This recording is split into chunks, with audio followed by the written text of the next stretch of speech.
మీరు మీ YouTube channel హరియం అండి అందరికీ. ఈరోజు మనం పురుష సూక్తంలోని 24, 25 శ్లోకాలు ఇంక చివరి శ్లోకాలండి ఇవి. వీటి అర్థం తెలుసుకుందాం. హ్రీచ్యతే లక్ష్మీచ పత్నౌ అహోరాత్రే పార్శ్వే నక్షత్రాణి రూపం అశ్వినో వ్యాప్తం ఇష్టం మనిషాన అమం మనిషాన సర్వం మనిషాన. ఓం తచ్చం యోరారుణీమహే గాతుం యజ్ఞాయ గాతుం యజ్ఞపతయే దైవీ స్వస్తిరస్తు నః స్వస్తిర్మానుషేభ్యః ఊర్ధ్వం జిగాతు భేషజం.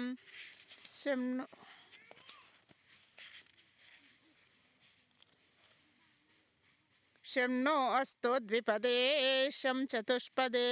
ఓం శాంతి శాంతి శాంతి. హ్రీహి చ అంటే హ్రీ దేవి, లక్ష్మీ లక్ష్మీదేవి, తే మీ పత్నౌ పత్నులు, అహోరాత్రే రేయింబవళ్ళు, పార్శ్వే పార్శ్వాలు, నక్షత్రాన్ని నక్షత్రాలు, రూపం దివ్య రూపం, అశ్వినౌ అశ్వినీ దేవతలు, వ్యాత్తం వికసిత వదనం. ఇష్టం మేము కోరిన దానిని మనిషా ప్రసాదించి కటాక్షించు. అముం ఈ ప్రపంచ సుఖాన్ని మనిషా అనుగ్రహించి కటాక్షించు. సర్వం సమస్తాన్ని మనిషాన ప్రసాదించి కరుణించు.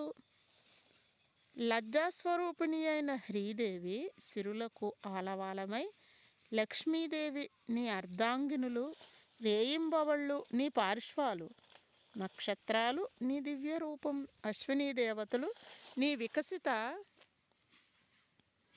వదనం.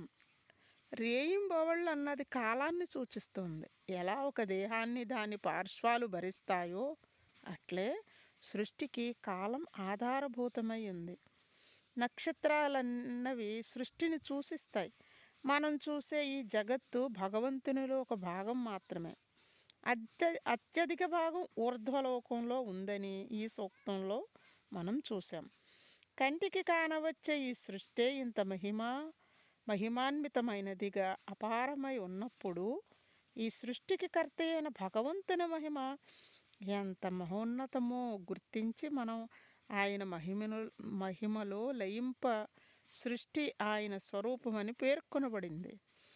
నక్షత్రాలు, సూర్యుడు, చంద్రుడు, సాగరం, పర్వతాలు, చెట్లు ఇత్యాది అయిన సృష్టిలో ప్రతి అంశము మనకు దానికి నేపథ్యంలో ఉండి పనిచేయించే దివ్య ప్రకాశమానుని జ్ఞప్తికి తేవాలి. ఓ భగవంతుడా, మేం కోరుకున్న దానిని ప్రసాదించి కరుణించు. ఈ ప్రపంచ సుఖాన్ని వసగి మమ్ము కరుణించు. ఇహపరాలలో సమస్తాన్ని ప్రసాదించి కరుణించు. అందరూ వినండి శ్రద్ధగా. మనకి ఇహంలో కానీ పరంలో కానీ ఇచ్చే సుఖాలన్నీ కూడా చాలా